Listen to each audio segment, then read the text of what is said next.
Hello everyone, my name is Steve DeMeester. I am a general and thoracic surgeon practicing in Portland, Oregon. I have been here for about 3 years now. Before that I was at the University of Southern California and Los Angeles for about 20 years. I have a focused interest in esophageal diseases, and an area of great interest, particularly over the last several years, has been paraesophageal hernias. We certainly see an explosion of these types of hernias, and as we're learning, they are challenging. I'd like to welcome everybody to this three-part series. First, I want to acknowledge that it's a very difficult time as we are all facing the challenges of the coronavirus and what that means as physicians and as surgeons, as our practices are disrupted, and as friends and families and patients are concerned about and perhaps even developing the viral infection. I certainly hope all of you are safe and healthy. But with this disruption comes an opportunity. While our surgical practices are interrupted, it is an opportunity for us to explore the science and discuss together some of the concepts and some of the challenges we face with these paraesophageal hernias. So, in collaboration with the IHC and supported by BD, Bard, Beckman Dickinson, we've put together a three-part series that will really dive into paraesophageal hernias. I hope that you find this series informative and useful, and we'll have a question and answer session at the end where we can hopefully get together and discuss some of the more controversial areas. So again, thank you to the IHC for this opportunity and for BD for sponsoring this event. As I said, we'll plan to discuss really in-depth paraesophageal hernias. The title for the series is Paraesophageal Hernias: History, Fundamental Concepts, and Adjunct Techniques to Improve Outcomes, or hopefully improve outcomes. These are my disclosures. I do have research support from Bard, speaker and consultant. That's the main conflict with this talk. I also have research support, and I'm a speaker and consultant for other companies as well. We'll plan to do this as three parts because a single episode I think would be far too long. Each of these parts I hope to be around 30 or 35 minutes. Part 1 will cover the natural history of paraesophageal hernias, risk factors for the development of paraesophageal hernias, diagnosis of a paraesophageal hernia, and then the historical context of paraesophageal hernia repairs, where we've been, which will help perhaps us understand where we are. In part 2, we'll talk about the fundamental concepts, including the indications for repair and the timing for repair, areas that are changing somewhat with current data, critical steps and techniques during the repair of a paraesophageal hernia, the role of a fundoplication and perhaps things like gastropexy and so forth, and current outcomes with repair. And in part 3, we'll talk about adjunct techniques during repair for the huge hiatus. So we'll look at cholecystoplasty, diaphragm relaxing incisions, and then explore the whole controversial area of mesh use at the hiatus. So with that, let's get started. We'll start with, as we said, part 1, which will take us through some of the natural history, risk factors, and historical context for repair. Hiatal hernias are a common problem in the population. We get some information from a study done back in 2005 in a small county in Sweden. And what they did was bring in every third patient or so from this area for an upper endoscopy. So independent of symptoms, they had an upper endoscopy, and they found that a hiatal hernia was present in about 25% of the population. This study was repeated in a similar county in Sweden in 2018, and interestingly now the prevalence of hiatal hernia had increased to 68%. Again, independent of symptoms, just random selection of people in this area of Sweden for an upper endoscopy. So this suggests that hiatal hernia frequency or prevalence is increasing in the population. There are 4 subtypes, but 2 basic categories of hiatal hernias. The most common type of hiatal hernia is a sliding hiatal hernia, and we'll discuss the typing in a minute here. But sliding hiatal hernias are associated with reflux disease and are more common in men. The other major subtype is paraesophageal hernias. These increase with age as well and are more common in women, and we'll talk about some of the factors that lead to paraesophageal hernias as we go along here. And we're likely to see, as I alluded to, a lot more of these paraesophageal hernias, and that's because the U.S. population is aging. This is the census data from 2000, and you can see that there is a large segment of the population that's in the 70, 75, and even 80-year-old range, with over 6 million females over the age of 80, and of course, elderly females are at the highest risk category for a paraesophageal hernia. So we're likely to continue seeing an increase in these hernia. So how do we define the hernia subtypes? Let's make sure we're all on the same page together. A sliding hiatal hernia is defined by the GE junction being located above any hernia. So you can see in this diagram here, the normal GE junction is located below the hiatus at the angle of His. With a sliding hiatal hernia, now the stomach has protruded through an enlarged hiatus, but the key factor is this GE junction remains above the hernia. On the upper GI barium swallow study here, you nicely see perhaps a little bit of a Schatzki's ring. That defines the GE junction right there. Here is our hiatal hernia, and the defect in the diaphragm is right here. So this is a sliding hiatal hernia. And if you measure this compared to the spinous bodies here, you can get a sense of the size of that hernia. Endoscopically, we can also determine the type of hiatal hernia and can measure the size. So when we put the endoscope down, we can identify the GE junction. We can also identify the diaphragm, and we can take the measurements on the endoscope here and measure this distance. Looks like this is probably a 3 centimeter or so hiatal hernia. We can also define the type. In the retroflex position like this, with the scope curled around looking back on itself, we can see that the highest portion of the hernia, or the part of the hernia most elevated into the chest, is in fact the GE junction. So the GE junction is sort of the bottom of the pit here, which would mean the GE junction is on top of any of the herniated stomach, which would make this then a sliding type hiatal hernia. Paraesophageal hernias are subtype into 2, 3, and 4. The least common subtype are the type 2, which are in fact the true paraesophageal hernias, where the GE junction remains in the abdomen and a portion of the fundus has slipped up or herniated up into the chest next to the esophagus. So para means next to, so here you have fundus next to the esophagus, which means that the fundus is above the GE junction, defining a paraesophageal hernia. These type 2 or true paraesophageal hernias are quite uncommon. I've only seen several in my entire career. Much more common are the type 3 and to some extent the type 4 paraesophageal hernias. These are also called the mixed paraesophageal hernias because in both of these, the GE junction and the fundus of the stomach are up in the chest. The difference between a type 3 and a type 4 is that type 4 has some other organ herniated into the chest in addition to the stomach. Most commonly this is colon, but it can also on occasion be small bowel, pancreas, portions of the spleen, and so forth.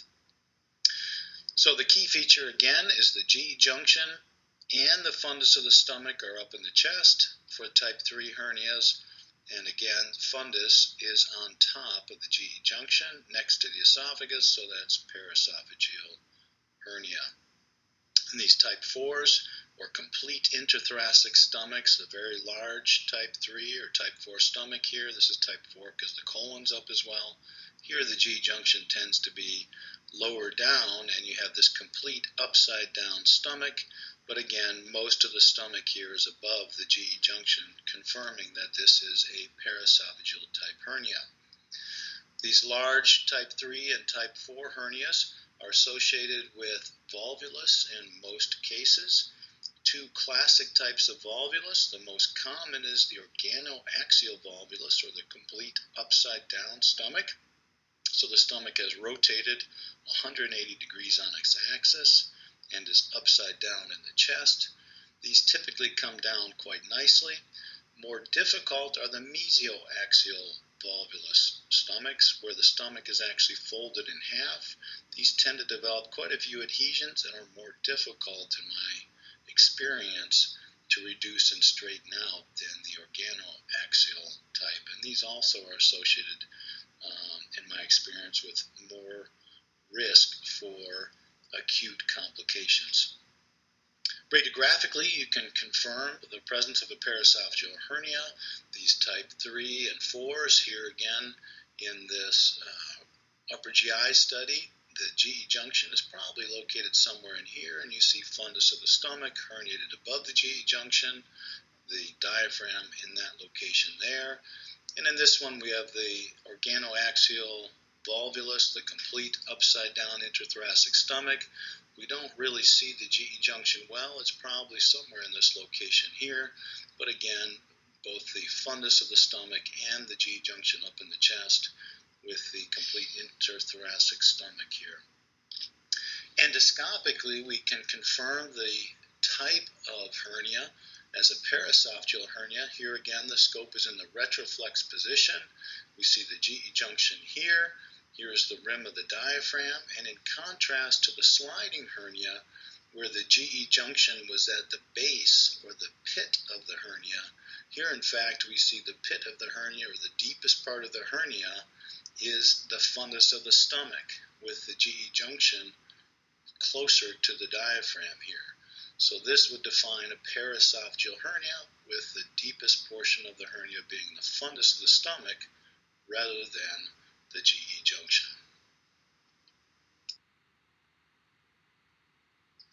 Now, an area that has not been well studied is, where do these hernias come from, both sliding and paraesophageal hernias? The natural history is really poorly understood. When I moved up to Portland, we had access to a very large system database of upper GI studies. So we used a word scanning software program to search these reports for the word hernia. We then searched for people that had at least 2 upper GI studies, at least 5 years apart. We assumed that 5 years would be a reasonable interval to see a change or a development of a hiatal hernia. So we used this word scanning program to find the word hernia, and then we found patients that had at least 2 upper GIs at least 5 years apart. And this is what we ended up with. There were 210 patients with a total of 526 upper GIs, and some of these patients had 3 or 4 upper GI studies. And we reviewed all of these for this study. In 121 patients, unfortunately, the upper GI images were not reliable to confirm the hernia that was defined on the report. So we reviewed all the films, and if the films were not adequate to confirm the report, we dismissed those. That left then 21 patients that clearly on review of the films had no hernia on the baseline upper GI and had a hernia on the subsequent upper GI, and 68 patients that had a hernia on both the baseline and the subsequent upper GI. Those 2 yellow box groups then formed the basis of the study. There were 89 people in the study, 27 males and 62 females. And this is how it broke out. So in the initial upper GI study, 21 people had no hiatal hernia present. Over a median time of 99 months, the subsequent upper GI showed the development of sliding hiatal hernia in 16 people and the development of a paraesophageal hernia in 5. So this is really the first time that it has been shown that a paraesophageal hernia can develop de novo in someone that had no previous hernia on prior radiographic study. So this is initial development straight from no hernia to a paraesophageal hernia. We had 55 people that had a sliding hiatal hernia on the initial upper GI study. At a median of 84 months later, the sliding hernia was stable in size, and 11 people increased in size in 30 and actually changed from a sliding to a paraesophageal type hernia in 14. So 80% of these people with sliding hiatal hernias over time had a change either to an increased size of the sliding hiatal hernia or transition from sliding to paraesophageal hernia. We had 13 people that started with a paraesophageal hernia on the initial upper GI study.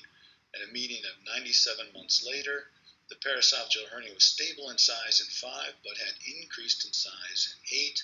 So again, the majority of paraesophageal hernias changed over time as well, increasing in size. In 23 people, there were more than 2 upper GIs, either 3 or 4 studies. On the second upper GI, then, there were 13 people that had a sliding hiatal hernia over a median time interval from the second to the most recent, that could be the third or the fourth, upper GI. It was stable in size in 3, increased in size in 9, and again, in one patient, changed from sliding to paraesophageal hernia. Likewise, there were 10 people that had a paraesophageal hernia on the second upper GI, and over a median time of 34 months to the most recent upper GI study, whether that was the third or the fourth, the paraesophageal hernia was stable in size in 5, but had increased further in size in 5 people. Now, in 2 of these patients where the hernia was stable, they already had a complete intrathoracic stomach, so any further increase in size really wouldn't be possible. So again, demonstrating that the majority of paraesophageal hernias continue to increase in size over time. So here are some representative upper GI studies from our series. Here in 2000, we can see this initial upper GI study, diaphragm right in here. So GE junction is below the diaphragm, all the stomach below the diaphragm. And then 10 years later, 2010, now you can see the outline of the paraesophageal hernia. So we have a patient here that went from no hernia directly to a paraesophageal hernia. And here is another person with a clear-cut sliding hiatal hernia, a little Schottky's ring defining the G junction right here, diaphragm in this region here. So here we have a sliding hiatal hernia. Now in 2010, clear evidence again of a paraesophageal hernia with G junction in this region here, and the sliding hernia has transitioned to a paraesophageal hernia. And here in 2001 is an individual with a paraesophageal hernia. You can see a little bit of a volvulus in the stomach right in here. Here it is, the G junction's probably down in here somewhere. So paraesophageal hernia here, and then has gone to a complete intrathoracic stomach GE junction there. So transition from paraesophageal hernia to complete intrathoracic stomach over time. Well, what are the risk factors for development of a paraesophageal hernia? Well, the study that I just showed you, that is hopefully to be published pretty soon, demonstrates that one risk factor for development of a paraesophageal hernia is the existence of a sliding hiatal hernia, since over time, a fair number, in fact about 27%, almost a third, of sliding hiatal hernias over time transition to a paraesophageal hernia. Another risk factor is elderly patients. They tend to have weak tissues. Over the years, the chronic stress on the diaphragm related to the positive intra-abdominal environment, the negative intrathoracic environment, aging tissues, and so forth leads to these hernias. Kyphosis is a particular risk factor for paraesophageal hernias. Very nice paper, senior authored by Jeff Peters, looked at this issue. There's been others. The University of Pittsburgh also published on the role of kyphosis and scoliosis in paraesophageal hernia pathogenesis. But what you can see here is the depiction of the Cobb angle, which is the angle of the spine. And if you mark that Cobb angle and measure it, that is in fact a risk factor for paraesophageal hernia development. It's believed to be related to change in the tension dynamics at the hiatus related to this curvature of the spine. In addition, there's evidence that in patients with hernias, and in particular paraesophageal hernias, there's likely collagen defects. There's been several studies. We'll look at a little bit of data, but it's quite likely these patients have collagen defects that participate in the development of these hernias.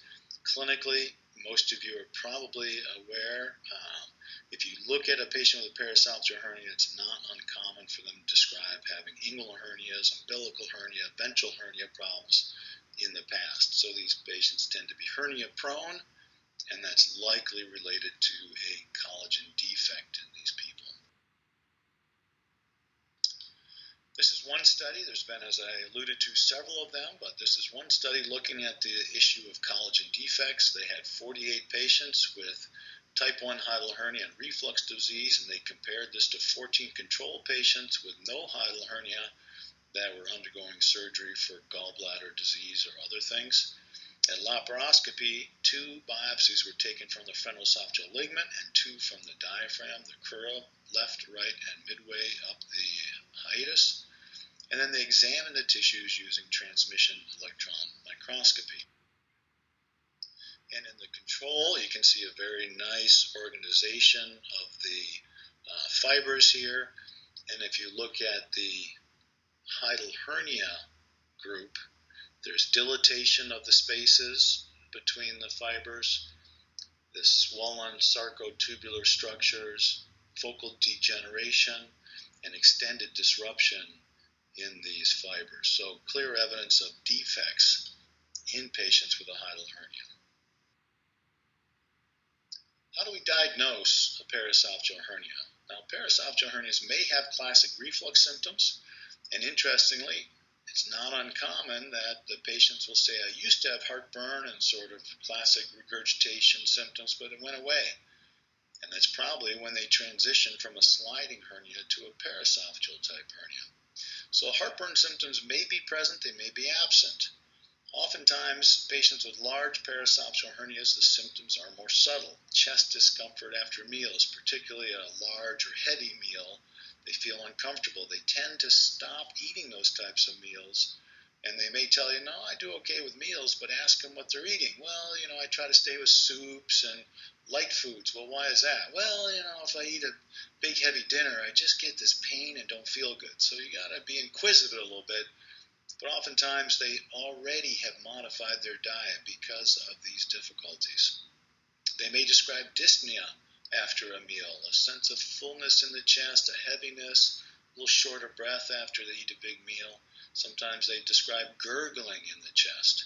And then dysphagia with solids is not uncommon as well, likely related to some of the distortion of the GE junction related to these large hernias. A common sign in people with a paraesophageal hernia is anemia. We'll touch on that a bit more here.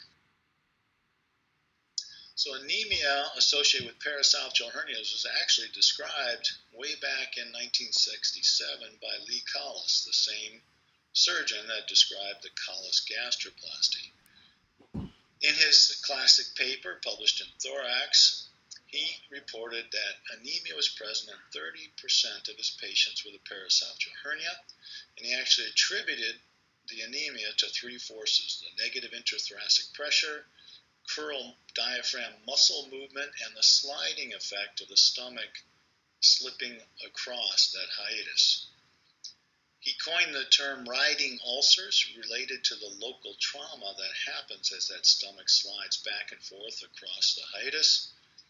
And he reported that when you corrected the paraesophageal hernia, there was a dramatic improvement in anemia with a 5.4 gram rise in hemoglobin postoperatively. Interesting, despite that report, we all know that we don't call these ulcers riding ulcers. We call them Cameron ulcers. And that's related to this publication in 1986 by Alan Cameron, where he noted these linear gastric erosions near the diaphragm and the frequent association of anemia in people with large paraesophageal type hernias. Again, he suggested the erosions were due to local trauma as the stomach slid across the hiatus, and said they were the source of chronic blood loss and anemia in these patients. So despite Lee Collis actually describing very eloquently these ulcers at the level of the hiatus, the term that we now use commonly is a Cameron erosion. The association between anemia and paraesophageal hernias and the resolution of anemia with repair of the hernia has been also confirmed in more recent studies. This is from Don Lowe and colleagues up in Seattle, and they showed that 45% of their patients had anemia at the time of paraesophageal hernia repair, 32% had known Cameron lesions, and with repair of the esophageal hernia, the anemia resolved in most of the patients, 71%. Multivariable analysis suggested that the anemia was most likely to resolve in females under the age of 70, but there was no difference in resolution of anemia whether the patient had or did not have identified Cameron lesions. So what that means is that the majority of patients really don't need an exhaustive study for the source of their anemia when they're known to have a paraesophageal hernia. Instead, they should have paraesophageal hernia repair, and in those that have persistent anemia, then a more detailed and thorough investigation can be undertaken. But most of the time, anemia is related to the presence of a paraesophageal hernia and resolves with surgical repair of that hernia. So what studies should we use to identify a paraesophageal hernia? I think an upper GI is really the go-to study. It best delineates the size and type of the hernia. It will show you how much of the stomach is herniated into the chest, show you how much tortuosity of the esophagus is present, whether there's a volvulus, whether there's obstruction, and so forth. CAT scans are quite sensitive to show the hernia. They are the best study to show that it's a type 4 hernia and identify other organs in the chest, but they don't delineate the type of hernia quite as well. High-resolution manometry can be useful. Oftentimes the catheter won't go beyond the diaphragm. It tends to coil in the hernia sac, but really what you're looking for is information about esophageal body function, which you can get even if you can't get the catheter down below the diaphragm. Oftentimes there is GE junction outflow obstruction if you do get the catheter to go all the way down into the stomach, below the diaphragm and below the hiatus. But that GE junction outflow obstruction is likely related to the tortuosity of the esophagus and GE junction because of the hernia. So in general, I don't think we need to pay much attention to that GE junction outflow obstruction. If you have to urgently operate on a patient, of course you don't have time to do a high-resolution manometry, and I think it's perfectly appropriate in those patients to just do a partial fundoplication. If you have a patient that has evidence of significant reflux disease, Barrett's esophagus, esophagitis, then I do try to get a motility study because my preference is to do a 360 or Nissen fundoplication in those patients given the severity of their reflux disease.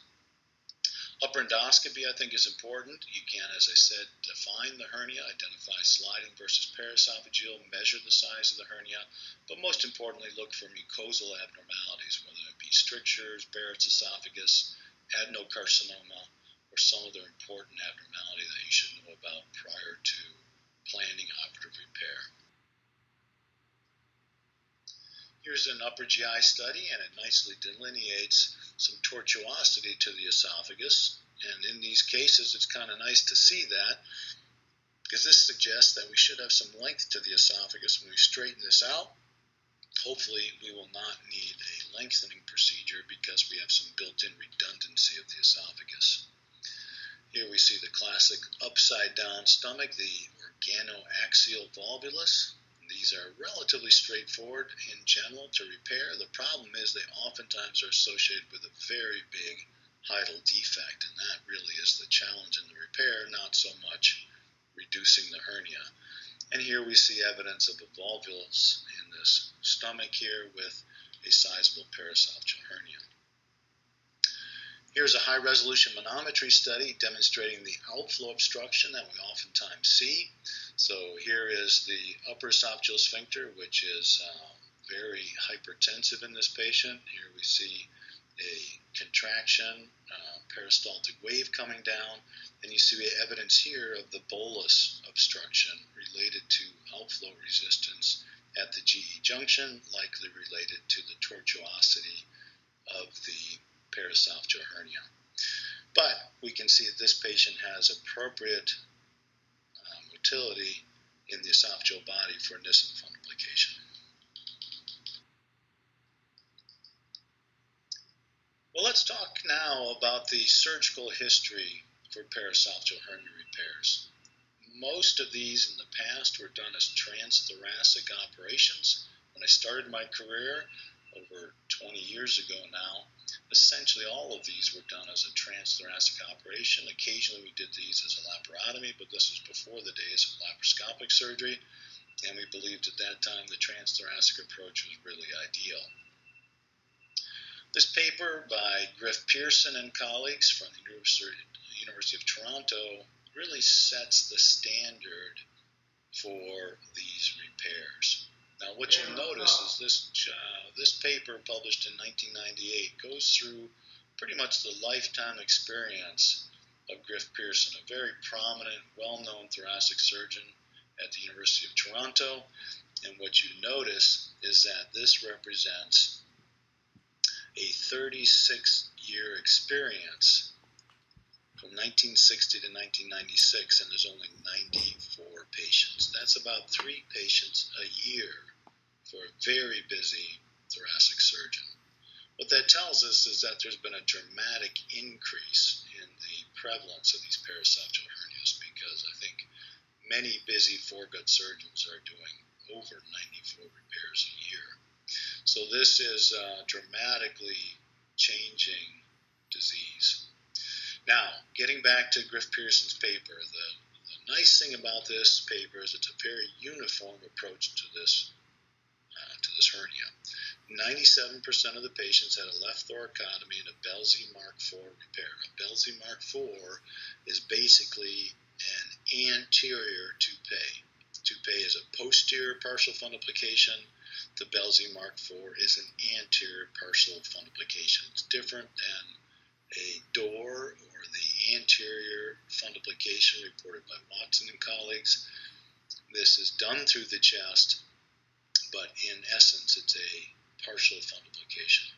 He added a collis gastroplasty for a short esophagus in 80% of patients. Now bear in mind, this goes way back in time before the era of proton pump inhibitors, and many of these patients had pretty severe disease with strictures and esophagitis. So it's a little different era in some sense, but nonetheless, bear in mind that he had a collis gastroplasty in most of these patients. Incredibly low operative mortality rate for going back into the days before epidural catheters and so forth.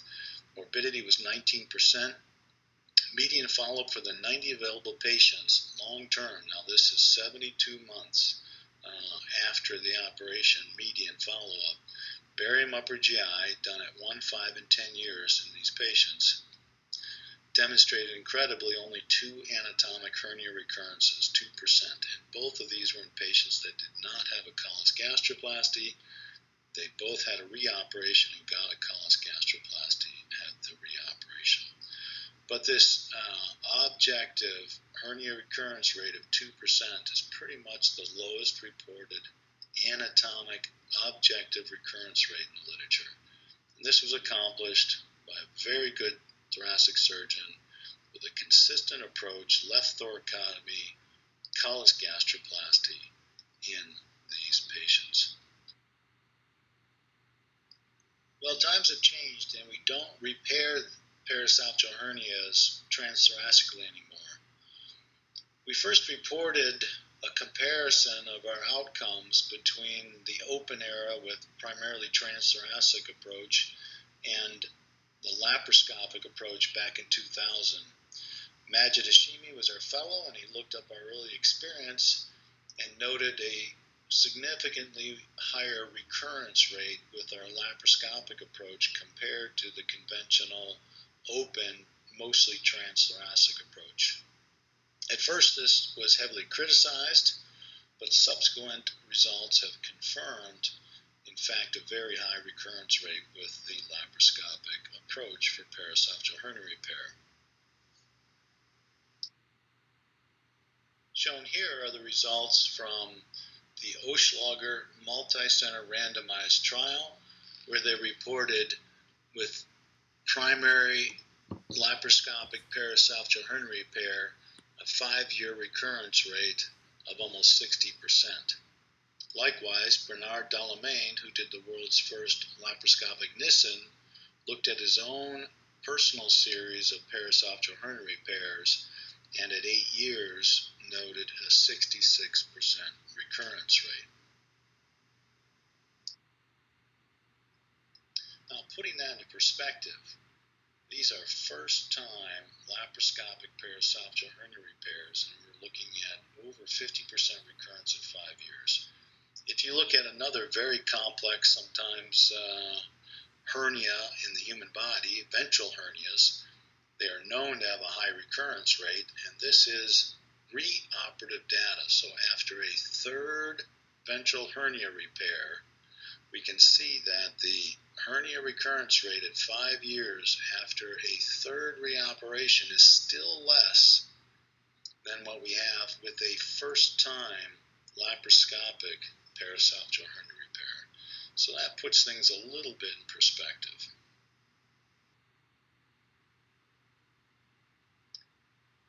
Well, I'm not suggesting that we should go back to paraesophageal hernia repairs done through the chest.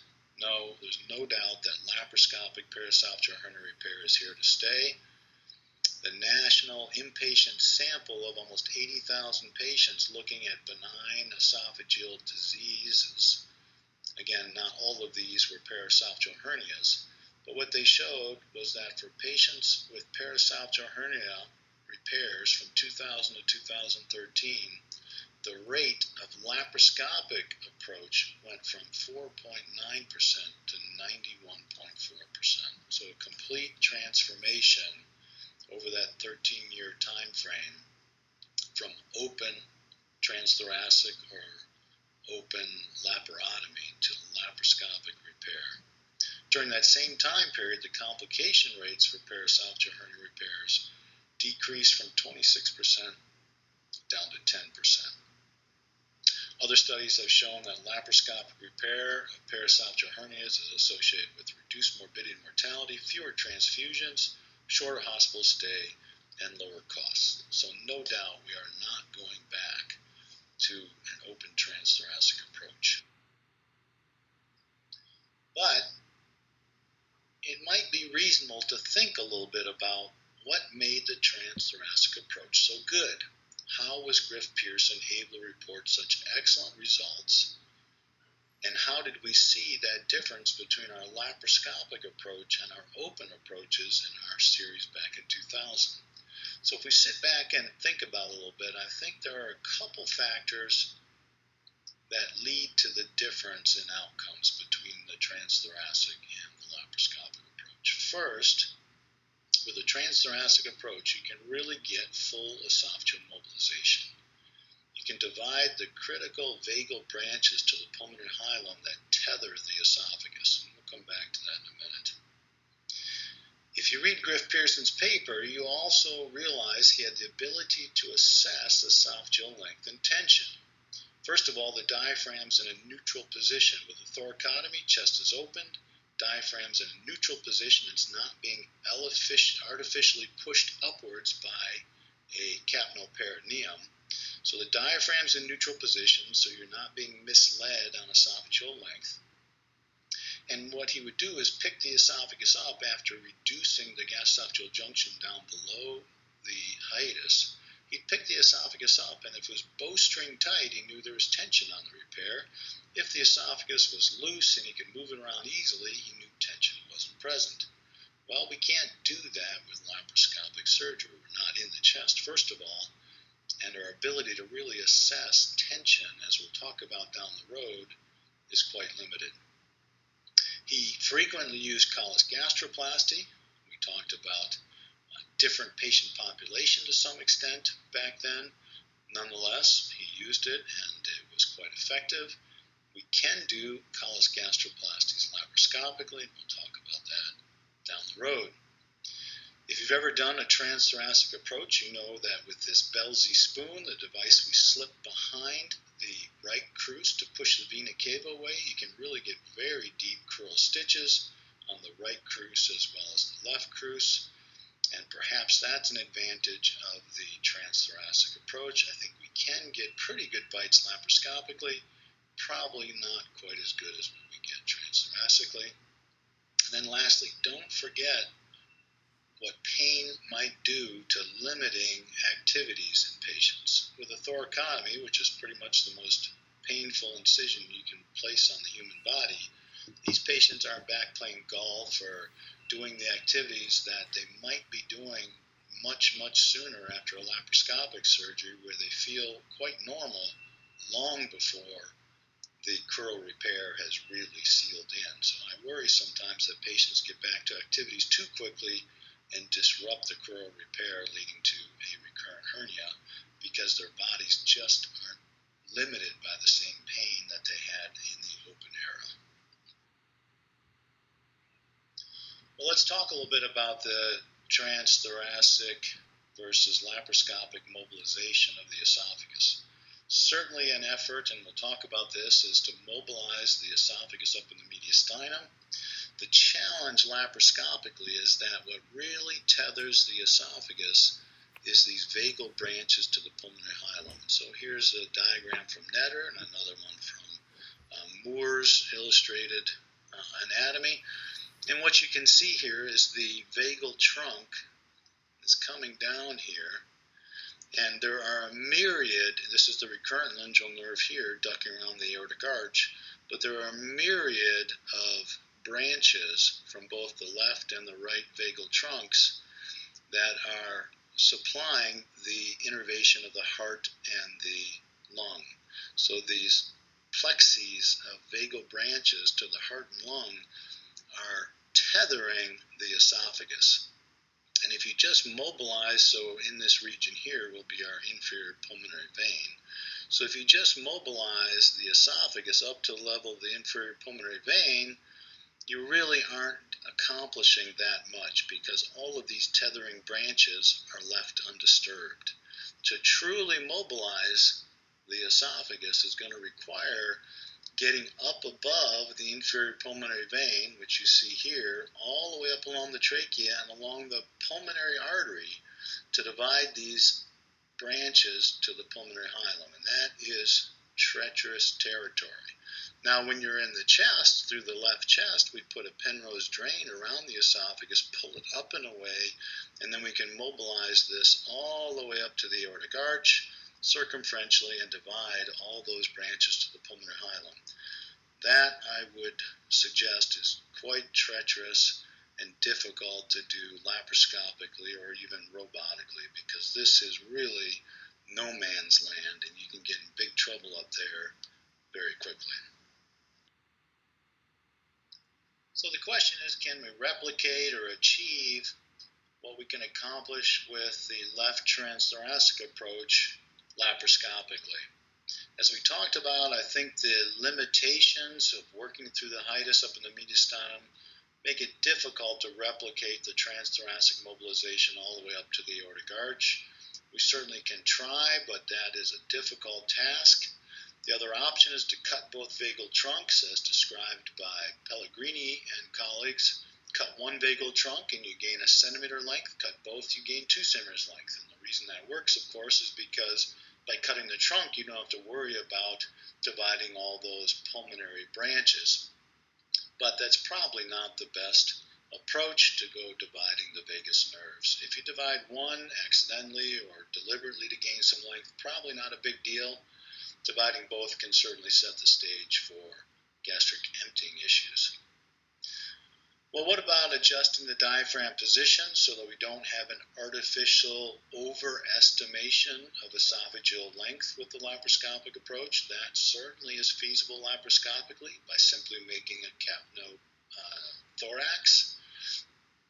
We can cut into the left pleural space or the right pleural space or both, which is my preference, and we'll come to that down the road. But by opening the pleural space, we put the diaphragm in a neutral position. It then gives us a true assessment of intra-abdominal esophageal length, and in addition, and again we'll talk about this down the road, it does reduce the crural closure tension. What about crural closure? I don't think we can get quite the same deep, thick bites of crural tissue that we can get with the left transthoracic approach, but we can get quite good bites laparoscopically if we are doing it well. The problem is that when we put these stitches in transthoracically or even open abdominally, we get a sense of the crural closure as we tie the stitch down. Unfortunately, our perception of crural closure tension laparoscopically or robotically is quite diminished. We'll go over some data on that pretty soon here. So we are a bit limited in addressing or assessing tension with the crural closure, but we can do things to improve that tension, and we will cycle back to that in another talk. A shortened esophagus, as we said, we can cut the vagus nerves and gain 1 centimeter for one and 2 centimeters for both vagus nerves. We can attempt additional mediastinal mobilization, but again, unless you're really dividing all those vagal branches all the way up to the pulmonary artery, you're not gaining much ground. And then lastly, we can add a callus gastroplasty, and we'll talk more about that later. Certainly, I would encourage everybody to stress the importance of limited activity after laparoscopic paraesophageal hernia repair. Patients need to know that these diaphragm repairs are tenuous and they take several months to really heal up. My own personal practice is that I restrict patients to no more than 10 pounds of lifting for 3 months postoperatively. So I discourage them from doing any type of real core exercises, crunchies, sit-ups, that kind of thing, and no lifting more than 10 pounds for 3 months. I'm super aggressive about that because I know most patients will cheat a little bit, and I really want them to take it easy so that the diaphragm repair has the best possible chance to heal up before they really stress it. Well, what about paraesophageal hernia repairs? What do we know about the outcome with paraesophageal hernia repairs? First of all, we know that they are incredibly effective. As we talked about, anemia gets better in the vast majority of patients, and symptomatically, patients get better as well. This study looked at 162 paraesophageal hernia repairs. Most of these were type 3 paraesophageal hernias with both the fundus of the stomach and the GE junction in the chest. Majority of patients had Nissen fundoplication, the others having a partial fundoplication. Mean follow-up about 2 years and complete symptom relief in 66% of patients with improved or resolution of both typical and atypical symptoms. And you can see the change in the symptoms from preoperative to postoperative here with the significant p-values for the whole gamut of symptoms. We also have studies confirming improvement in pulmonary function testing as well as dyspnea symptoms with paraesophageal hernia repair. This one from Don Lowe and colleagues in Seattle looked at 299 patients who had pre- and post-op pulmonary function testing. The testing was done 3 to 4 months after Hill repair for the paraesophageal hernia, and they defined significant improvement as an FEV1 increase greater than 12%. They reported that most patients, 67%, had improved dyspnea symptoms after the surgery, and 80% of patients had improvement in their pulmonary function tests. Significant improvement was present in 41%, and again, that's the group with greater than 12% increase in FEV1.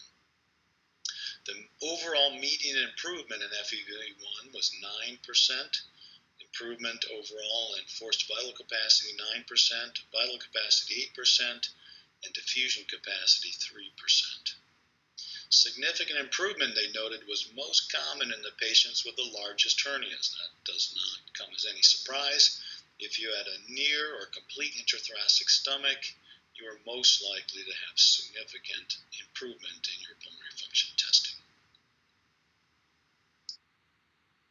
So paraesophageal hernia repair improves symptoms, corrects anemia in most patients, improves pulmonary function tests, but unfortunately recurrences happen. What are the implications of a recurrent hernia after repair? Well, oftentimes we hear people say that they're small and really of no significance, they're asymptomatic, but does the data really support that? It is true that most are small and most do not require reoperation, although that depends a little bit on the timing of the recurrence. But in terms of them being asymptomatic, there's less good data supporting that concept. This paper, published a decade or so ago, looked at symptoms in patients with and without a recurrent hernia, demonstrating that those with a recurrent hernia had significantly more heartburn symptoms than those without a recurrent hernia. This study from Brent Oschlager, actually two studies, one from 2006, another from 2012, showing between no hernia and hernia, significant differences in pain, early satiety, and SF36 social or physical functioning, and then comparing no to a small or a larger hiatal hernia, showing that as the hernia size increased, symptoms tended to be worse. So there is some evidence that patients with a recurrence tend to have more symptoms and more impaired quality of life compared to those without symptoms, and that impairment increases as the size of the recurrence increases. Another study looking at symptoms and quality of life compared patients without recurrence to those with recurrence, showing again more heartburn, as you would then expect, higher PPI use, more dysphagia, and lower overall satisfaction if you had a recurrent hernia. And on top of that, reoperation for recurrence is not a great thing. So this study from England showed, again, as we mentioned, overall reoperation rate about 4 or 5%. But if you look at the subgroup of patients with a recurrent hernia, 15% of these patients did require reoperation.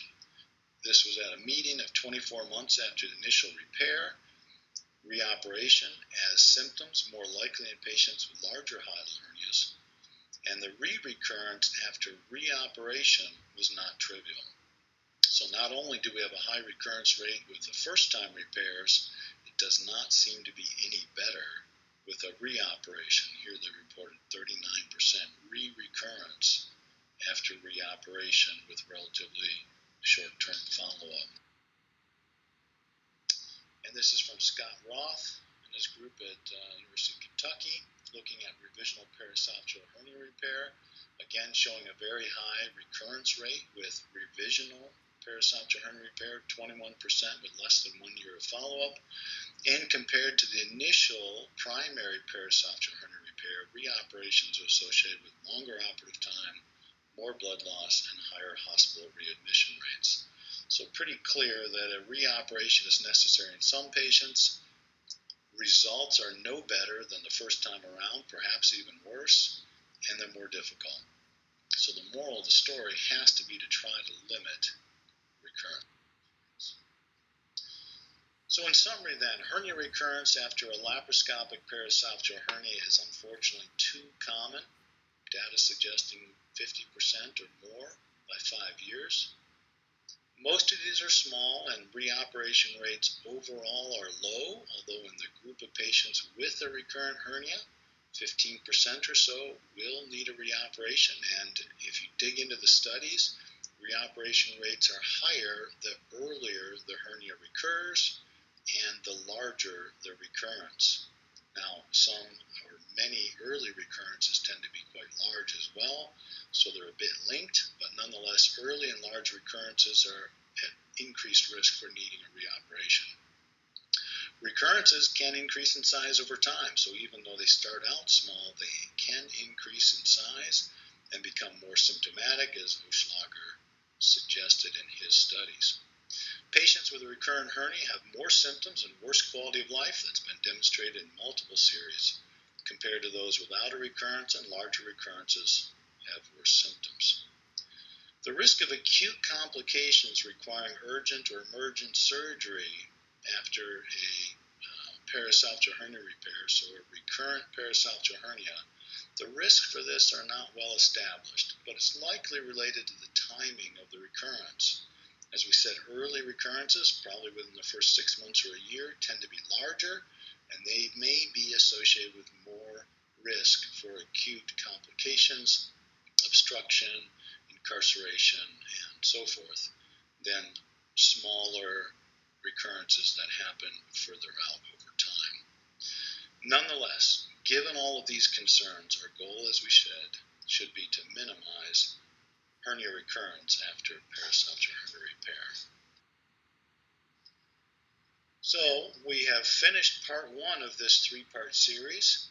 Our second part will cover fundamental concepts about paraesophageal hernia repair, including the indications and the timing for repair, critical steps and techniques during the repair, the role of fundoplication, gastropexy, G-tubes, and so forth, and then outcomes with repair.